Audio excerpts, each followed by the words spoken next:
Hello বন্ধুরা, সবাই কেমন আছো? রিম্পা লাইফস্টাইল আরও একটি নতুন ব্লগে তোমাদের স্বাগত। তোমরা অনেকে আমাকে রিকোয়েস্ট করেছিলে, দিদিভাই তোমার একদিন রান্নার ভিডিও শেয়ার করো একটু ব্লগের মাধ্যমে। তাই ভাবলাম চলো আজকে একটু ছোট্ট করে শেয়ার করা যাক তোমাদেরকে। দেখো সকাল সকাল ঘুম থেকে উঠে প্রচণ্ড মনে হচ্ছে চোখে ঘুম লাগছে, আর সারাদিন তো বৃষ্টি হচ্ছে, বৃষ্টির কথা আর বলার নেই। দেখো চা বসিয়ে দিলাম, আমি হচ্ছে লিকার চা খাই, আমার শ্বশুরমশাইও লিকার চা খায়। দেখো লিকার চা হয়ে গেল, আর দুধ চা করছি তোমার দাদাভাইয়ের জন্য। দাদাভাই দুধ চা খায়। দুধ চা লিকার চা দুরকম চা আমাদের প্রত্যেক দিন করতে হয়, করা হয়ে গেছে। এবার দেখো রান্নার জন্য সমস্ত সবজি কেটে নিচ্ছি। এটা হচ্ছে শুশুনি শাক বলে, আর এগুলো বিভিন্ন সবজি এনেছে কালকে তোমার দাদাভাই। দেখা যাক কি রান্না করা যায়, তাই সবজিগুলো এবার কাটাকুটি করে নিচ্ছি।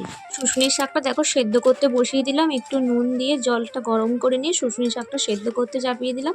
শুশুনি শাকটা সেদ্ধ করতে করতে দেখো বেশিক্ষণ লাগে না, আর এই শাকটা খেলে নাকি ঘুম আসে। সত্যি না মিথ্যে আমি জানি না, এই কথাটা বহু প্রচলিত, আমিও শুনে আসছি। দেখো শুশুনি শাকটা প্রায় সেদ্ধ হয়ে গেছে। এবার শুশুনি শাকটা সেদ্ধ হয়ে গেছে, নামিয়ে নেব। নামিয়ে নিয়ে দেখো সম্বরবো শুশুনি শাকটা। তোমরা কে কি দিয়ে সম্বরো সেটা অবশ্যই আমাকে শেয়ার করো। আমি দেখো একটু শুকনো লঙ্কা দিয়েছি আর কয়েকটা কোয়া রসুন দিয়েছি তেলের। এরপর দেখো শাকটাকেও দিয়ে দিলাম, দিয়ে একটু ভাজা ভাজা করে নিচ্ছি সেদ্ধ শাকটাকে। একটু নুন আর একটু চিনি দিয়ে দিলাম অল্প করে। তোমরা যে যেমন পরিমাণে মিষ্টি খেতে পছন্দ করো সেই পরিমাণে দেবে। আর বাই দ্য ওয়ে সবাই কেমন আছো সেটা কাউকে জিজ্ঞাসাই করা হয়নি, সবাই কেমন আছো অবশ্যই কমেন্ট করে জানিও আমার মিষ্টি মিষ্টি। এবার দেখো কাঁকরোল ভাজবো, তার জন্য কড়াইয়ে একটু তেল দিয়ে দিয়েছি আর কয়েকটা পোস্ত দিয়ে দিয়েছি। এবার দেখো কাঁকরোলগুলোকে দিয়ে অল্প একটু নুন আর হলুদ দিয়ে কাঁকরোলটাকে এবার ভাজা ভাজা করে নেব। এই পোস্ত দিয়ে কাঁকরোল ভাজা খেতে তোমাদের কার কার ভালো লাগে? আমার তো ভীষণ ভালো লাগে, অবশ্যই কমেন্টে জানিও বন্ধুরা। এবার দেখো এইদিকে যে ঢ্যাঁড়সটা কেটে রেখেছিলাম, ভাবলাম ঢ্যাঁড়সটা তখন একটু নুন, একটু হলুদ গুঁড়ো আর অল্প একটু লেবুর রস মাখিয়ে রেখে দিই।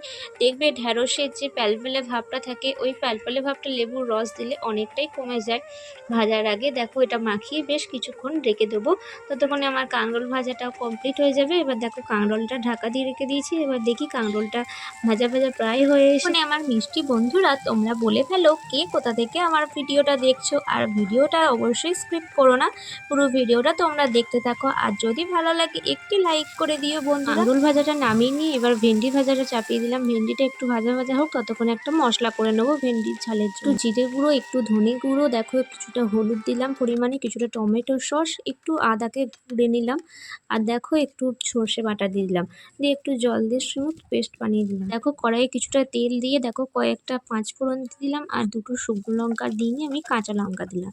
কাঁচা লঙ্কা দিয়ে দেখো একটু ফোড়নটাকে ভাজা ভাজা করে নিয়ে দেখো যে মশলাটা পেস্ট করে রেখেছিলাম, ওই স্মুথ পেস্ট মশলাটা দিয়ে দিলাম। দিয়ে দেখো একটু খুন্তি দিয়ে আঁচটা একটু কমিয়ে দিয়ে নাড়াচাড়া করতে থাকছি যাতে তলাটা না লেগে যায়। দেখো তারপর ওই মশলার বাটি ধোয়া কিছুটা জল দিয়ে দিলাম ওতে, দিয়ে দেখো আর একটু ভালো করে নাড়াচাড়া করে নিচ্ছি। এবার দেখো যে ভেন্ডিগুলো ভেজে রেখেছিলাম ওই ভেন্ডিগুলো একটু দিয়ে দিলাম, মশলার সঙ্গে ভালো করে একটু নাড়াচাড়া করে মিশিয়ে নিচ্ছি মশলার সঙ্গে।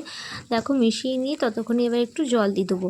আমি যেহেতু ভেন্ডির ঝাল করছি সেহেতু বেশি জল দেবো না, অল্প পরিমাণে আরও কিছুটা জল দিয়ে দিলাম। দিয়ে দেখো একটু নাড়াচাড়া করে ঢাকনা দিয়ে কিছুক্ষণের জন্য চাপা দিয়ে দিলাম। এবার দেখো চাপা খুলে দেখলাম খুন্তি দিয়ে ভেন্ডিগুলো ভালো রকম সেদ্ধ হয়ে গেছে, আর সেদ্ধ প্রয়োজন নেই, তাই ভেন্ডিগুলোকে একটু ভালো করে দেখে নিচ্ছি সেদ্ধ হয়ে গেছে। এবার একটু লেবুর রস দিয়ে নামিয়ে নেবো, ব্যাস তাহলে আমার ভেন্ডির ঝাল হয়ে যাবে। আমার তো এরকম রান্নাটা ভীষণ ভালো লাগে, তোমার দাদাভাইও খুব পছন্দ করে।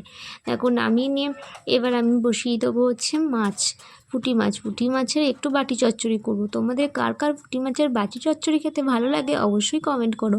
আমি এটা অনেকবার করেছি বাড়িতে, আজকেও তাই ভাবলাম বানিয়ে ফেলি।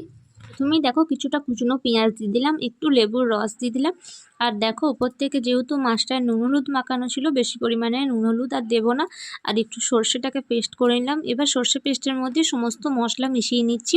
একটু হলুদ গুঁড়ো দিলাম, অল্প একটু জিরে গুঁড়ো, একটু ধনের গুঁড়ো দিলাম, আর একটু দেখো টমেটো সস দিলাম। দিয়ে দেখো মশলার ওপর থেকে দিয়ে দিলাম একটু গোলমরিচ গুঁড়ো দিলাম, কয়েক কোয়া রসুন দিলাম, একটু কুচনো আলু দিলাম। যেহেতু আমি কুচনো আলু আজকে দিইনি, অন্যবার দিয়ে আজকে সেদ্ধ করা ছিল আলুটা, সেই সেদ্ধ আলুটাকে কুচিয়ে নিলাম, সেই সেদ্ধ আলুটা দিয়ে দিলাম, ওপর থেকে একটু সরিষার তেল দিয়ে দিলাম। আর বন্ধুরা সরি বলতে ভুলে গেছি, এর মধ্যে আমি একটু আদা গ্রেট করে দিয়ে দিয়েছিলাম। আর ওপর থেকে দেখো কয়েকটা চেরা কাঁচা লঙ্কা দিয়ে দিলাম। তো ভালো করে মাছগুলোকে দেখো হাত দিয়ে মশলার সঙ্গে মাখিয়ে নিচ্ছি। দেখো স্টিমে বসিয়ে দিয়েছিলাম বেশ কিছুক্ষণ, দেখো মাছটাও হয়ে গেছে। আর দেখো কত সুন্দর দেখতে লাগছে। আর এদিকে দেখো আমি ডাল বসিয়ে দিয়েছি। বন্ধুরা ভিডিওটা ভালো লাগলে অবশ্যই একটু লাইক করে সাবস্ক্রাইব করে দিও নতুন বন্ধুরা।